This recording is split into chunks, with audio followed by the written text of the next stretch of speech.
So today I want to talk about the current narratives that are unfolding within the mainstream arena as it relates to the handling of the subject of UFOs. I think it goes without saying that the national security interests of the United States of America will take precedence over what many people within the UFO community would see as an opportunity for exploration, education, and quite frankly, evolution. So far, the UFO issue has been addressed within the mainstream arena and the mainstream political and governmental channels under the category of a potential threat to national security, and it has been categorized as such for, in my opinion, three primary reasons. Reason one is that these vehicles, and we can consider them to be vehicles or craft of some sort, are exhibiting performance and flight characteristics that outmatch all military assets that any world superpower could deploy, including the United States. No military or private sector technologies, at least that we are aware of, can effectively pacify or even keep in pace with these technologies. And so in relation to situational dominance for the military, there's no denying the fact that this is a technology which, if utilized in a certain way, could pose a threat to the security of the nation. The second reason for it being addressed in this national security narrative is the fact that these beyond next generation technologies, which they have been called, are at least to the surface level of government controlled by unknown entities. And the very fact that the controlling powers behind these technologies are supposedly unknown is reason enough to categorize these unknowns as a potential threat. Because if the entities in control of these technologies are unknown, then their intentions are unknown. And the third reason for the UFO issue being addressed as a potential national security threat is because these extremely advanced technologies, controlled by unknown entities, are routinely penetrating secure facilities and training ranges, entering and exiting controlled military airspaces with impunity, shadowing US Navy carrier strike groups into active combat theaters, and they are also displaying an undeniable interest in our strategic nuclear capabilities. There is sufficient documented evidence over the decades, most notably within the Cold War era, of nuclear missile silos being infiltrated by unknown craft, and these situations, governmentally documented situations that can be found through various government agency Freedom of Information Act libraries. Some of these situations have resulted in the manipulation of or interference with the control systems of these ICBM stations, affecting the overall launch capabilities of the nuclear payloads that are being held at these extremely secure sites. Now, regardless of my own personal beliefs in relation to the concern these intelligences may have with our nuclear capabilities, it would be irrational of us to expect the national defense infrastructure, the trained military mindsets of our countries, to consider this intrusion as anything other than a potential threat. It is quite literally the raison d'etre of the defense and intelligence communities to assess potential threats, and unknown intelligences penetrating into and manipulating our nuclear assets is a pretty significant red flag for our military infrastructure. Now, the real question is whether or not a subsurface, highly obfuscated level of government, and I mean government in the loosest possible terms, the people who belong in a group such as this are not likely to be people you could easily name. And although I do believe some level of governmental presence is included, I would imagine that the vast majority of UFO-related state secret keeping is maintained within the private sector, due to the opportunities such a transition would represent for the obfuscation of traditional access and oversight procedures that one is expected to follow through the typical channels of government research and intelligence gathering. And so the question is whether or not there is a highly secretive group that is aware of the origin and objectives of some or all of these intelligently controlled craft, and has this group been undertaking painstaking and long-standing research and development efforts in extreme secrecy in order to expand their understanding of a situation that has the potentiality for technological exploitation, which I would imagine to be the primary goal in the name of national defense and further propagation of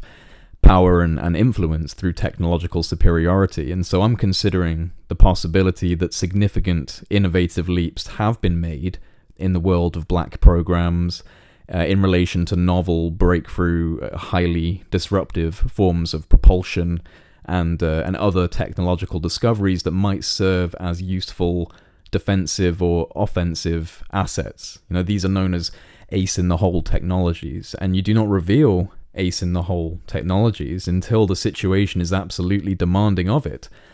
And so perhaps we have not reached such a situation yet, although I would say that if this was true, and there really are profound technologies that are being hidden away from us as a means of keeping a card up our national security sleeves, then I sense an impending revelation may be on the books due to the simple fact that the world does appear to be falling apart. And through this breakdown of infrastructures and geopolitical relations, a point not too far in the future may necessitate the unveiling of a secret that has been kept since before many of us were even born. Only time will tell if that's the case. But I, alongside many of my colleagues, would argue that there is such a group or series of groups in existence that are maintaining a far more extravagant level of secrecy on the UFO issue than what has been and what continues to be presented through influential figures within the community, within governmental backgrounds, but on the surface level of government, of defense and intelligence in relation to the countering of threats to national security. It's obvious that this issue would be treated as a potential threat because the vast majority, we're talking 99.9% of the defense and intelligence architecture, the vast majority of people within these structures are not read in to these types of programs. They're not briefed on this kind of information. The truly actionable intelligence on the UFO portfolio will absolutely reside within the deepest inner circle of a system that has strayed very far from democratic transparency and likely has itself embedded within primarily the private sector with an extremely loose governmental connection as a means to avoid, as I said before, standardized oversight procedures that would be required through the conventional channels of regulatory process as it relates to the reviewing of governmentally operational programs. And so because these groups operate under an absurd level of secrecy that has been refined over the course of decades, because you have a government that is for the most part completely unaware of the true intelligence gathering that has taken place over the past 70 years or more, the government and the defense infrastructure on the surface level is unable to interpret the UFO issue as anything other than an unknown intelligence with a technology far superior to ours, which is being utilized in a fashion that would appear to be monitoring our defensive and offensive capabilities, with a specific interest in our nuclear assets. So when you boil it down to these three highlighted issues, it becomes quite clear really why the defense and intelligence apparatus of the US government is looking at this issue as a potential threat. However, this is only a small portion of a much larger story, and it is for this reason that some of these issues are to some extent disingenuous, or at the very least should be examined within the wider context of the UFO issue, because there is an historical aspect to this issue, which may provide people with a better idea as to why these intelligences are keeping an eye on our warfighting technologies and specifically our nuclear capabilities. Because to me, I'm personally of the opinion that we are viewed as a threat ourselves. We're viewed as a threat to the very planetary ecosystem that we call home, because we now wield a capability so destructive, so horrific, that it could annihilate all life on the surface of this planet. If planet Earth is considered to be an important biosphere, then perhaps there is an overarching security structure that we are for the most part unaware of, other than fleeting glimpses which has become the culture of UFOs. Perhaps there is an intelligence that is keeping an extremely close eye on what humans are up to, and it would seem that there is an intelligence that has the ability to pacify our nuclear weapons if the situation required them to do so. So I don't personally believe that we have the ability to engage in mutually assured destruction through global nuclear strikes. I think that if it was ever to reach that point and the buttons were pushed and the missiles took flight into the sky, they would most likely be dispatched with quite efficiently by these intelligences operating in our environment. These technologies that are being exhibited, I mean, these capabilities are absurd in comparison to our own. The ability to instantaneously travel at incredible speeds, to operate in water, air, and space without any reduction in performance capabilities. The ability to electronically interfere with radar, guidance, communication, and weapon systems. The ability to in some way manipulate cognitive functions, perhaps even to penetrate through physical materials. We are dealing with something that is so far beyond our own scope of capabilities, our own scope of understanding when it comes to the very laws of physics. Because of this, it seems to me quite laughable to imagine that we could thwart their intentions if intentions were to be set. That being said, I also don't personally fear these unknown forces. I'm wary, I'm not naive, but I have had my own experiences. I have seen UFOs, undeniable UFOs, and due to the method through which these events occurred, I'm quite secure in my belief that at least some aspect of this issue is benevolent in its intentions, and this reassures me. But even without these personal experiences, I feel that this whole situation being viewed simply as a potential threat to national security is indeed disingenuous and should be re-examined within the context of a wider historical narrative that's been taking place for hundreds, if not thousands, if not millions of years, described through various ages via the perspective of the time periods they were witnessed in, until you arrive at the early to mid-1900s, at which point a technological framework could be placed upon these occurrences due to our own innovations and progressions, which at that time allowed for a perspective that incorporates the idea of visitors from another planet utilizing advanced spacecraft of some sort. This is where we are now with the UFO subject, by and large. But within this, there are far more exotic possibilities that involve issues such as consciousness, multiple dimensions, time travel, and even spiritual envoys from a higher realm of existence. All of these ideas and more must be considered, because as of now they have not been ruled out, and this is a subject that is outlandish enough to allow space for these categories of possibility until they are ruled out. It could be the case that we are dealing with a spectrum of phenomena that incorporates all of the above possibilities and more. The issue is that much of the evidence is highly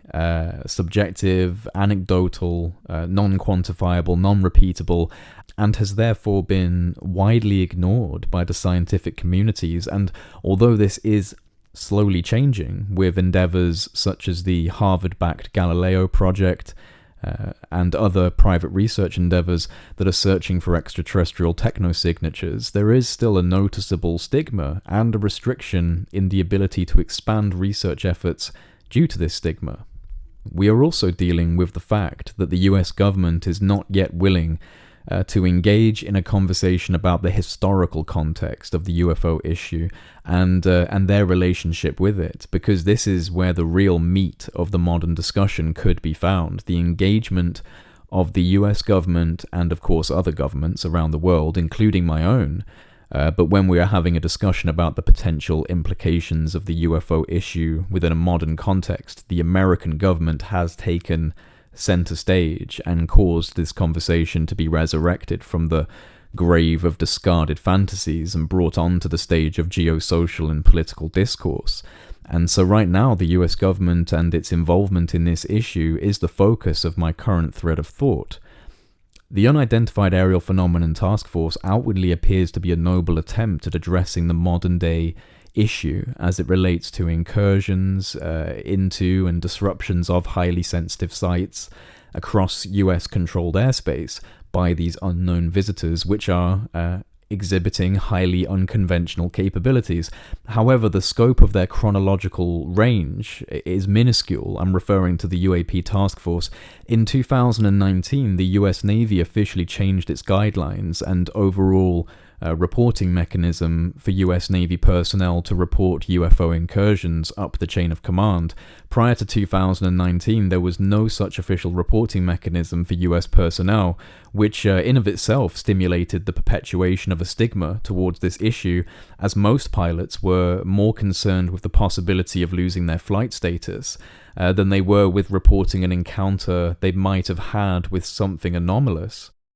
And so the UAP task force is restricted to official reports from 2019 onwards. This means that 99% of the information gathered over the course of decades by various government agencies and institutions is off limits. This is not how transparent disclosure occurs. This is not the ending of UAP secrecy, as too many people try and profess it to be. As exciting and revelatory as this unfolding of the discussion has been over the past few years, the fact of the matter is that this is simply the restructuring and reinforcement of a narrative that allows the US government to get away with keeping over 7 decades worth of research, insight, and possibly even innovation obscured, not only from the American people, but from the rest of the world. And it is precisely because of the fact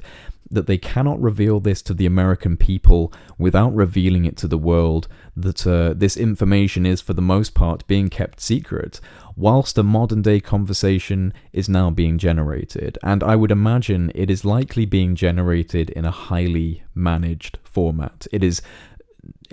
in my opinion, likely not to be a renegade group, but rather the execution of a very specific narrative. And it is a narrative that is allowing the government's true knowledge on this issue to slip by the minds of most everyday citizens, the majority of governmental policy and decision makers, and it would even seem members of the UFO community. Now, I'm not trying to say that we shouldn't be appreciative of the changes that have taken place, or that we should not consider this to be a step in the right direction, because the introduction of what we can refer to as the modern-day blueprint from 2017 up to present day, starting with the original New York Times story about the Advanced Aerospace Threat Identification Program and its director, Luis Elizondo.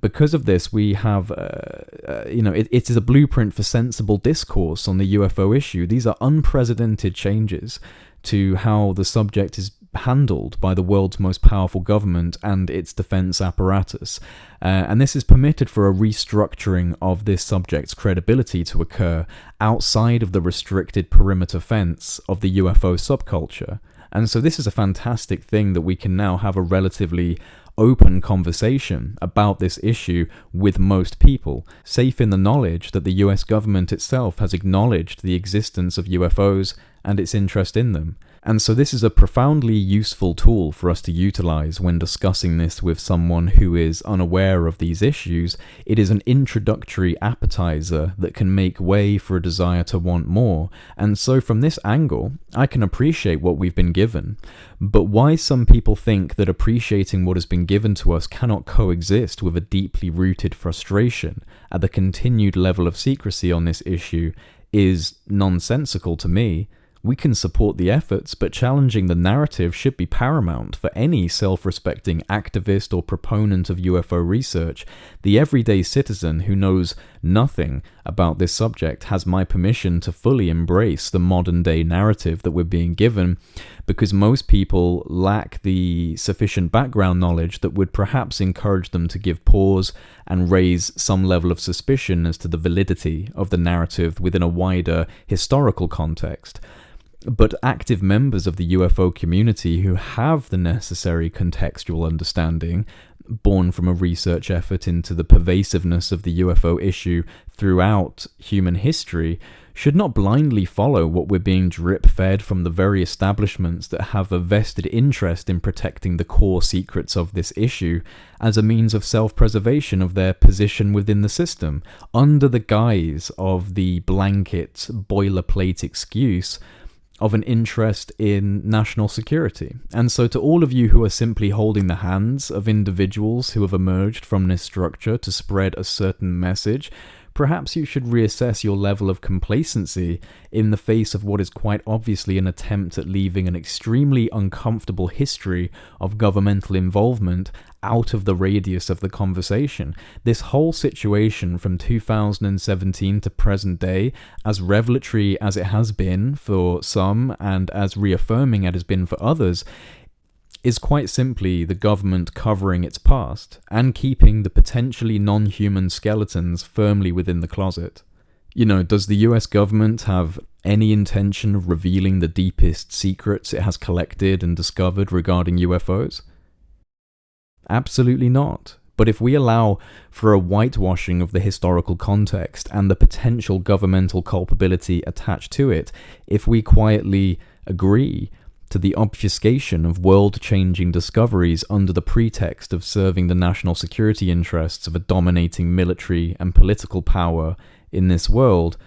we are selling ourselves short and allowing preventative measures to increase in respects to accessing historical data and the subsequent developments of understanding that the US government has achieved on the issue of UFOs through the utilization of 70 plus years of clandestine research and possible development in the technological sense. If the UFO community is willing to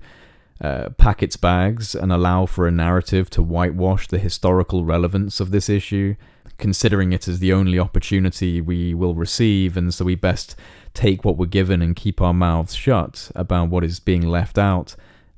then who else is going to attempt to break open Pandora's box, if not us? If not those of us who are dedicating significant amounts of our time to understanding these issues, who will provide the necessary level of persuasive data that has the potential to sway public and political opinion in favor of diving deeper into what the government and, of course, the private sector, again, I say government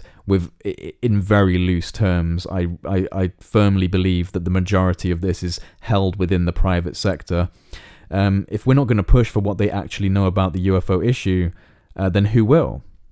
If we quietly allow for a continued obfuscation of historically amassed intelligence on this issue to persist, then we are stepping to the side and allowing for an alternative history to develop and expand through the complacency of our actions, through a desire to be included in the mainstream discussion, and through a decision to let the past be the past, allowing for highly controversial decisions which may have set the human race back from a technological, evolutionary, and even a philosophical perspective, to be left in the shadows of the discussion until these accusations and potential revelations eventually fade from memory, along with the possibility to hold to account governmental and private sector forces that may have inhibited the development of world-changing technologies and perspectives that could change humanity for the better, and in ways that are currently almost unimaginable in respects to their influence on a global scale. I do not have a clear recommendation of approach when it comes to dealing with the vacuum of knowledge that is present within the mainstream discussion. All I can do is continue to speak about it and hope that others will do the same, and that through our decision to carry the torch, we will help ignite the curiosity of those who can make changes, the policymakers, the shakers and movers of modern society. If we can get these parties interested, if we can get these individuals energized and motivated to push for answers, then the likelihood of making headway with the secrecy will be dramatically increased. And although I am pushing for a discussion that incorporates a wider influence than what has taken place within the mainstream since 2017, it is because of these recent developments that have taken place over the past few years that have allowed for us to have a foot in the door of a far wider and far more influential demographic of individuals. The framework for explanation and justification of interest that has been given to us through the reporting of the New York Times, through the internal changes within the US Navy, through the creation of the UAP task force, and many other checkpoints in the road, these developments have allowed for a certain level of permission of interest in relation to a wider, credible, non-stigmatized conversation. We can use the talking points that we've seen emerge over the last few years as a blueprint, an explanatory framework through which we can develop the scope of the conversation, Nevertheless, this framework is, in of itself, an attempt to dilute the subject in relation to both historical context and governmental involvement over the span of decades.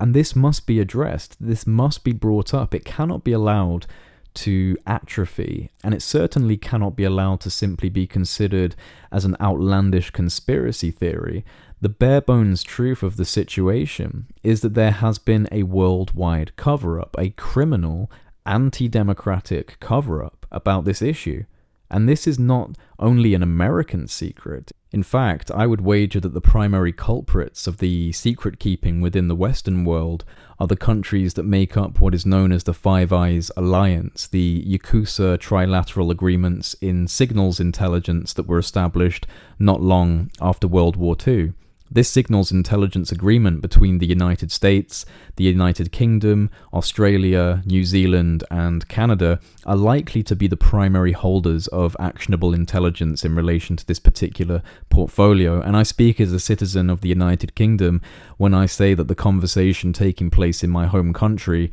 in relation to this issue is completely non-existent. And something that I find quite astonishing is the ability for the Ministry of Defense to boldly claim that they have no interest in this issue due to there being no tangible concerns for the nation's security, whilst at the same time our closest ally, the United States, has openly acknowledged through various statements via the Pentagon, Department of Defense, Office of Naval Intelligence, and of course the UAP task force, that this presence in our skies and also in our oceans absolutely represents a potential threat to national security. But the British secret keeping is on a level far beyond most countries, including the United States. And even from a cultural perspective, we are for the most part a quiet bunch who prefer not to air out our personal business in public. And this absolutely translates from individual citizens up to the groups within government and private industry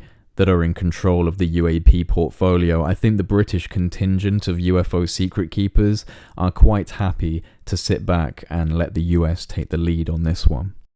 I have spoken with members of the United States intelligence community, and I have been told by various sources that the entire situation we've seen emerge within the mainstream with the USS Nimitz event and all subsequently discussed events is a way through which this subject can be isolated from its historical context and background, and can be developed upon within a modern context that allows governments to essentially get away with decades of illegal secrecy. And although it is highly unlikely to occur unless the interest in this subject reaches an absolute fever pitch, civil disobedience in light of these crimes would be the preferable action in my books, as well as a surge of political and scientific interest, most notably scientific, with the intention of gaining access to what can be seen as a hidden science, a lost physics, an obfuscated series of discoveries that have the potential, if permitted, to be studied and developed upon by a wider scientific community to change everything we know about the universe, the laws that govern it, and the technological achievements that can be actioned if access to these technologies and ideas are made available to the wider world. The Galileo project, which is being supported by Harvard and being directed by Professor Avi Loeb, it's an admirable and I applaud the attempt, and I think that these kind of institutions should set up projects like this more often, and I hope to see that expand. But they are simply taking the government's narrative at face value, assuming that the government actually knows absolutely nothing about this subject whatsoever, and they are going off on their own journey to try and expand the global understanding of this issue. But how would they react if they knew that there were programs that had extraterrestrial bodies or craft technologies and they're being studied and reverse engineered? Like, this is something that the scientific community should have in their pool of access, but they're not going to get that. They're just going to get anecdotal evidence from the Department of Defense and the Pentagon and the US government as a whole, and they're going to go off on their own journey of exploration. And I just feel that they are being sold short. The scientific community is being sold short. And if they were to know that there were programs in existence that had access to materials that could genuinely benefit their own scientific endeavors in this area, I think that they would be infuriated and demand that these things be made available to the wider pool of scientific research. Instead, this is all hiding behind the blanket of national security concerns whilst we destroy countries, incubate extremist anti-Western ideologies, rape the planet of its resources, divide and conquer our own citizens, and perpetuate the existence of a highly corrupted, immoral establishment of political influence. This to me is a joke, and it's a joke made in poor taste. The world deserves an opportunity to heal. The human race deserves to gain access to the tools that could facilitate an increase in the rate of this healing. Because the evolutionary development of the human race that will occur from gaining transparent access to the discoveries that have been made over the past 70 years is, in my mind, a prerequisite to our becoming of a space voyaging species. We cannot make it, we will not make it, if we are kept in the dark by individuals and establishments that seek further levels of power and control. Allowing this type of influence to continue is allowing for the gradual destruction of our species. There is no hope for us if we are to be kept in the dark, and so I implore all of you to remember this as we progress in this conversation, specifically about UFOs. This is a conversation that must be developed upon to include the potentiality for the existence of world-changing discoveries that are currently being kept under lock and key, apparently for our own safety, whilst we destroy the very home of our future children.